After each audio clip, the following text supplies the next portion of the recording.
পুরনো ঢোল নতুন বাজনা। দীর্ঘদিন ধরে আওয়ামী লীগ ও তাদের দোসররা বলে আসছে, বিএনপি আমলে নাকি বাংলাদেশ 5বার দুর্নীতিতে চ্যাম্পিয়ন হয়েছিল। কিন্তু আসল তথ্যটা কি? তথ্যের ভিতরে ঢুকলে দেখা যায় এর পেছনে রয়েছে ভিন্ন গল্প। 1995 থেকে 2012 সাল পর্যন্ত ট্রান্সপারেন্সি ইন্টারন্যাশনাল দুর্নীতির ধারণা সূচক সিপিআই প্রকাশ করত এক ভিন্ন পদ্ধতিতে। বাংলাদেশ এই সূচকে প্রথম যুক্ত হয় 2001 সালে। সে বছরের জুন মাসে ট্রান্সপারেন্সি ইন্টারন্যাশনাল বাংলাদেশকে ঘোষণা করে দুর্নীতিতে চ্যাম্পিয়ন দেশ হিসেবে। তাদের সূচকে দেশের স্কোর ছিল 10-এর মধ্যে 0.4। তবে যেটা অনেকেই জানে না কিংবা জানলেও বলে না, সেটি হলো আগের 3 বছরের দুর্নীতি বিশ্লেষণ করে এই সূচক তৈরি করত সংস্থাটি। অর্থাৎ হাসিনার শাসনামলের 3 বছরের দুর্নীতির কারণে 2001 সালে দুর্নীতিতে চ্যাম্পিয়ন হয় বাংলাদেশ। বিএনপি ক্ষমতায় আসার মাত্র 10 মাসের ব্যবধানে বাংলাদেশের স্কোর 0.4 থেকে বেড়ে হয় 1.2, অর্থাৎ দুর্নীতি কমতে শুরু করে।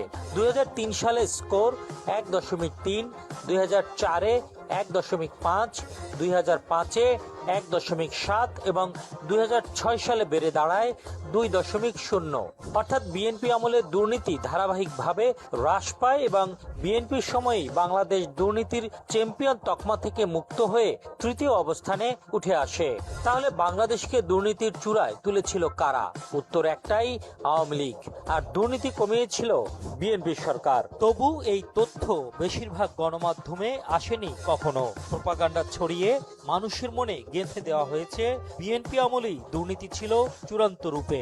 বাস্তবতা বলছে সম্পূর্ণ উল্টো কথা। গত 15-16 বছরে ব্যাংক লুট হয়েছে, $200 বিলিয়ন পাচার হয়েছে, বিদেশে তৈরি হয়েছে বেগমপাড়া, পানামা পেপারসে এসেছে মন্ত্রীদের নাম। আর হাসিনার সরকারের সময় তৈরি হয়েছে বাঁশের রাস্তার ইতিহাস। ইতিহাস সব সময় নীরব থাকে না, এক সময় সত্য ফিরে আসে আর মানুষ তখন বুঝতে পারে কে দেশকে এগিয়ে নিয়েছে আর কে শুধু প্রতিপক্ষকে দোষ দিয়ে নিজের অপরাধ আড়াল করেছে।